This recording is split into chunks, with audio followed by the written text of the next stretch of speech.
Jesus, what do I do in this situation, y'all? And when I tell you he spoke to me, I heard him audibly say, trust me. And I'm looking around at my house because I'm like, okay, I know right now at this second I'm here by myself, so who in my house? It was Jesus. I said, walk her down the valley, pack a piece of heaven for the bottoms of her feet. Teach her how to jump and how to stretch when she reach, like the angels do, and you gon' make it through now. what's up, y'all? It's your girl Selena Corinne here, and we are back with another vlog. If you are new, hey girl, hey boy, hey, how are you doing today? Make sure you click that subscribe button, give this video a thumbs up, and press the notification bell. And if you are not new, hey Lena babies, I miss you. So y'all, I am going to try to get through this video without being emotional. I think we're gonna be okay. But when I talk about this topic, even just saying it out loud to myself, it just shows me I need to not worry about anything that is happening around me, that is happening within my mental. Like, I have nothing to worry about, and I pray that this video helps you understand that worrying does not add a single hour or a single day to your life. That when you trust God and you truly trust God, and not just say, I trust God, but still trying to figure out how the bills are going to get paid, how your kids are going to get school, how you're going to get to work. When you truly and genuinely trust God and know that he will never forsake you, nor leave you, nor abandon you, y'all, I'm telling you, the things that he will do, the things that God will do will blow your mind, will exceed your expectations. And today, my testimony, y'all, this is a part one because he has now done it twice. I'm talking about, you've seen that title. I know you've seen that title. And this is nothing else could have done this other than God. No one else, nobody else other than God could have done this. And if you do not know, if you just clicked on this because you seen the thumbnail, you was amused by the thumbnail, I will tell you, this is the second time. I'm going to tell you the very first time, and this was back to back, like month after month, where God has paid my bills. So let's get into this vlog. And like I said, I pray that this testimony just helps you cling more to God and just trust him and understand that you are never alone in any situation that you feel like you are facing alone. He is right there with you. He is in it with you, and he is going to guide you through it. So this was about, I would say, August. It was time for rent and everything. And if you don't know, I still work a 9-to-5 job, and I do YouTube. I try to do YouTube full time. I'm a graphic designer. Like, I have all these things that, you know, I do, and I love what I do. Like, I'm very much so grateful. And, you know, I'm at a point in my life, if I'm being honest, because that's what I want to be on this channel. I'm at a point in my life where I don't want to be at my 9-to-5, but I'm going to continue to be grateful because I know it's nobody but God that is keeping me in this job. And usually, if you know me, you know, if I don't want to have a job, like if I feel like you are, you know, not valuing me, or you are just belittling me, or just running over me, I'm going to quit and I'm going to find another job. But every time I felt the urge to put in my 2 weeks, I felt God have this tug on me, like, just wait a second. I promise you, what I have that is about to come will just literally exceed all your expectations. So every time I brought myself to, like, you know what, I'm just going to let God do what he do, and I'm going to put in my 2 weeks. And every time God's like, no, because I need you to see something. I need you to see something. And it would be to the point, y'all, where I'm literally crying every single day going into work because it's just so draining. It's so much. So many people are quitting, which means there's more workload on the ones that are still remaining here, and it's just a lot. So, you know, I'm like, I'm just going to try and find some clients, whatever the case may be, you know, just to try to figure out how the bills are going to get paid. Thankfully, which that will be in another video. So if you like this video at the end of this vlog, make sure you click the subscribe button because I have very much more testimonies to come. And so I am at a point now where rent is due. And for some reason, You know, I will explain that maybe in another vlog as well. For some reason, I am late on, or I'm short for rent. And I'm like, okay, I have to have rent, like, you know, obviously to keep a roof over my head, I have to have rent. Going back to my parents' house is not an option. Staying with somebody else is not an option. Like, I love my apartment. We just moved in and I really love this. Like, Bae has his own gaming room. I have my office, you know, all this type of stuff. And we're like, God's going to work it out. Now, backtrack. Usually when rent is due or a bill is due and it's like a due date, I'm the type that either wants to pay it a couple of days before or right when it's due if I have it. I do not like being late for rent. I do not like being late for any type of bills because I'm getting out of the poverty mindset. That's what it's called, where you're like, oh my gosh, I don't want to be evicted, I don't want to lose this and that, and all these things. Yes, God knows that you need a roof over your head, you want a car and all this stuff, but when you start putting your trust, your value, and idolizing the material things that He has blessed you with, that's when things starts getting rocky. At this time, rent is due, and on top of that, my car payment is maybe a month or two behind. If you have a car payment, you know, these places do not be playing about their money. They want their money and they need it now. So I'm talking to the people and I'm like, yeah, I had about $500 in my savings. Probably, give or take, $500 in my savings. My rent is over $1,000. If you know what the economy is looking like now, you know that rent is not how it used to look maybe 2-3 years ago during the pandemic. And so at this point, rent is due and my car payment is due and the small bills are due, which I can take care of the small bills. It's just the big things that needs to be taken care of right now. So I'm like, okay, well, my car payment is due. I owe like $500 at this point, y'all. And then rent is due. And you know that if you don't pay rent on time after a certain period, there comes late fees. So I'm talking to the people on, you know, for the car payment, and I'm like, if you guys can just hold off until this date, I will pay it as what I can and I'll pay this amount. And they're like, well, due to that your car payment is behind, you will have to pay this minimum amount in order for your car not to be repossessed. And I'm like, okay, I'm gonna call you back. I'm gonna figure out what I can do and I'll call you back to pay. And they're like, okay, just to let you know, they are searching for your car to come and take it. This side note, this is me being very vulnerable with you, just wanting to give you my testimony because the way that God showed out, y'all,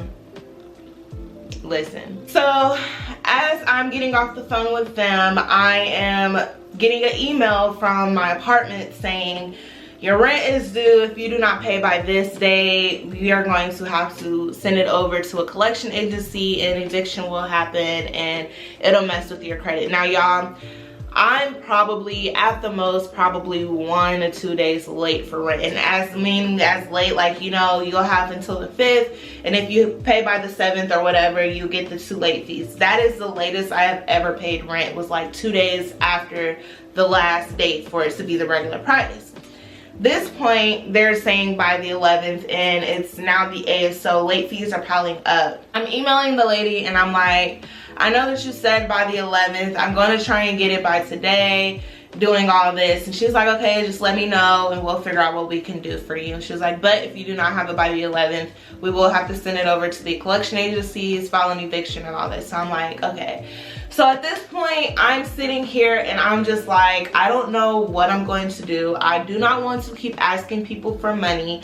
I do not want to keep feeling like a failure. And at this point, the enemy is in my ear, like, you're not going to be able to keep this house, you're not going to be, like, just being what the enemy bees, like, you know, just a liar. The devil is a liar. And so I'm like, I'm not going to listen to you, bro. You can back up on my face before I punch you, okay? So I'm like, you know what, I'm not going to worry. I am going to remain in God as God remains in me. I'm going to trust in God. I'm going to not let stress or worry just take the day, because it's not going to add a single hour or a day to my life.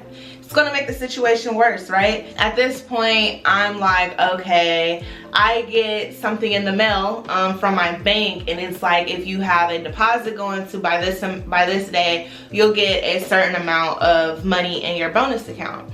And I'm like, oh, that will definitely help. That's literally what I need to pay for the rest of rent.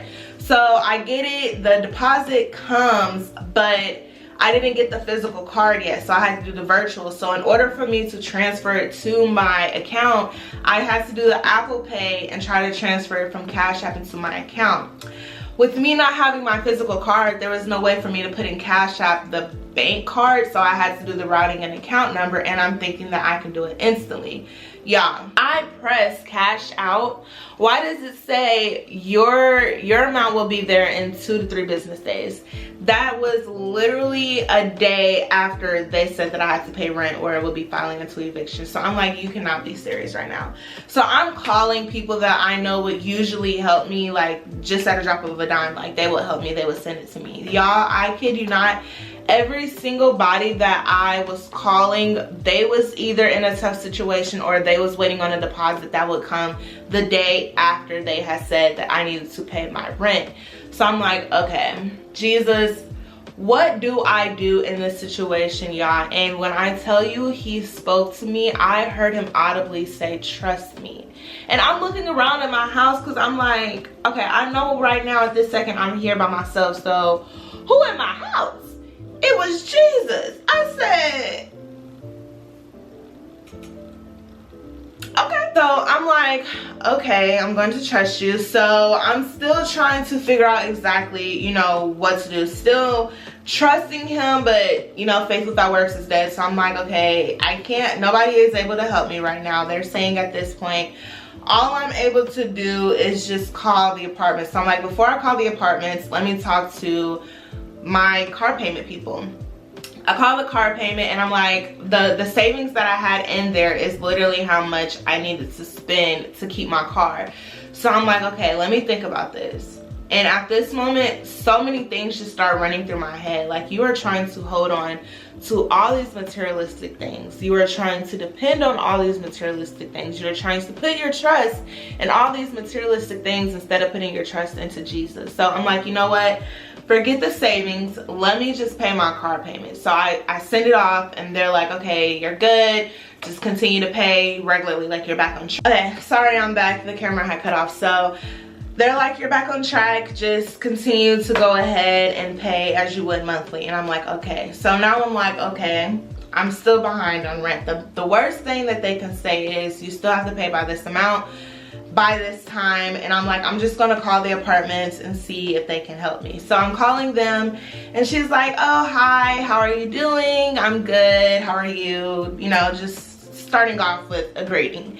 And I'm like, okay, so I know that you said I have to pay by the 11th. I was trying to pay online and it decided that the bank account that I was trying to deposit it into, it will not be deposited until the 12th. I know you said the 11th, but I won't have it until the 12th. And so she's like, okay. I came very respectful and everything. And she was like, okay, so you said by the 12th. And I'm like, yes. And she was like, okay.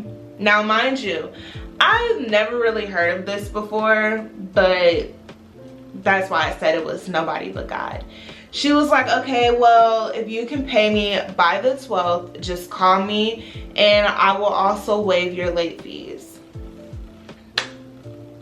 So I was able to get my car payment.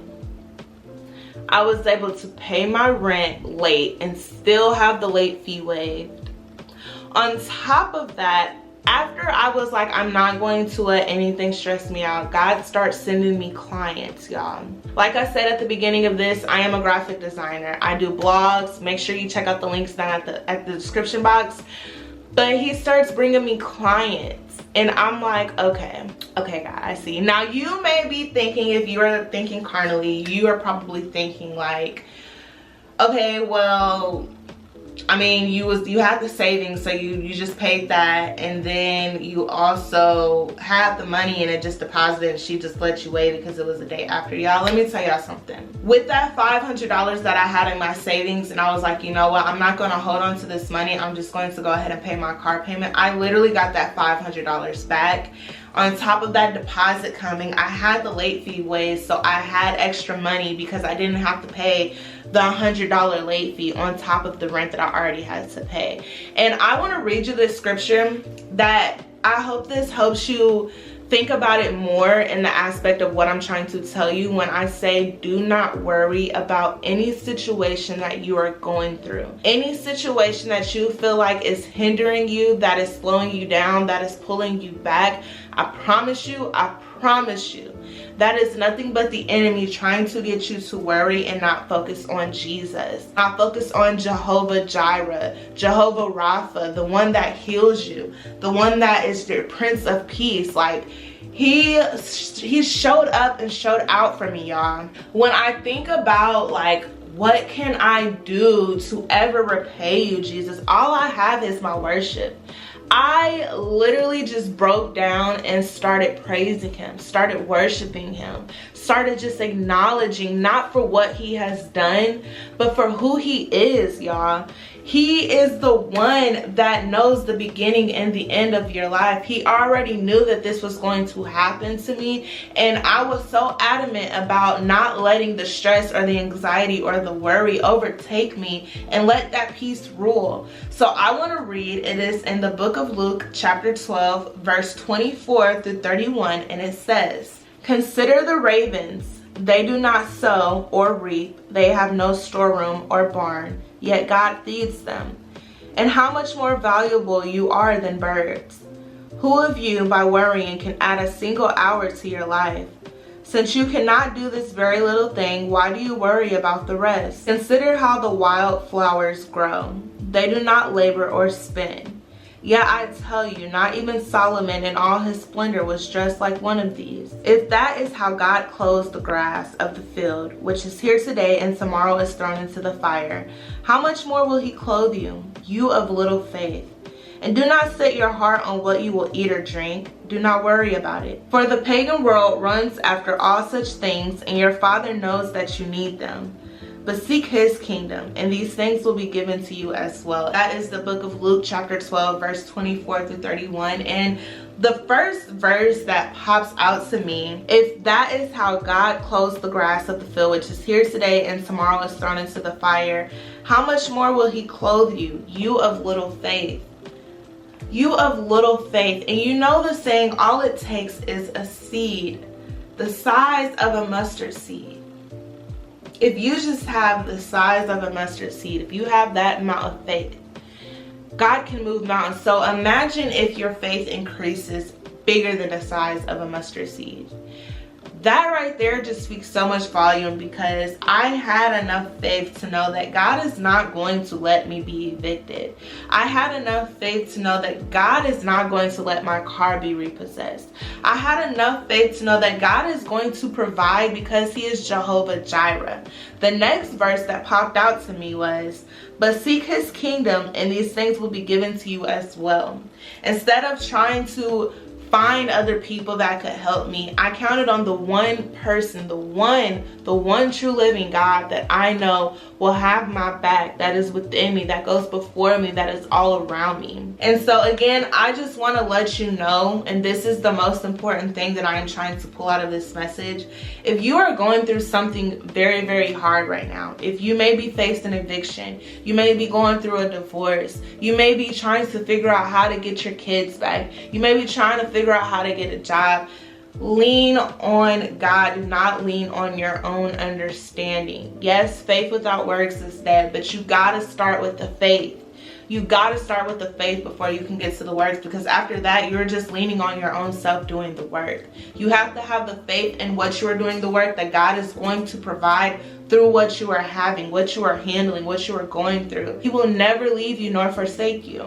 That is the end of part one. Like I said, God has shown me twice. He has done this twice, and he does it every single month, y'all. If you want to be serious, he does it every single month. He provides every single month. If I look at my income and I look at my bills and my expenses that needs to be covered, nothing but God.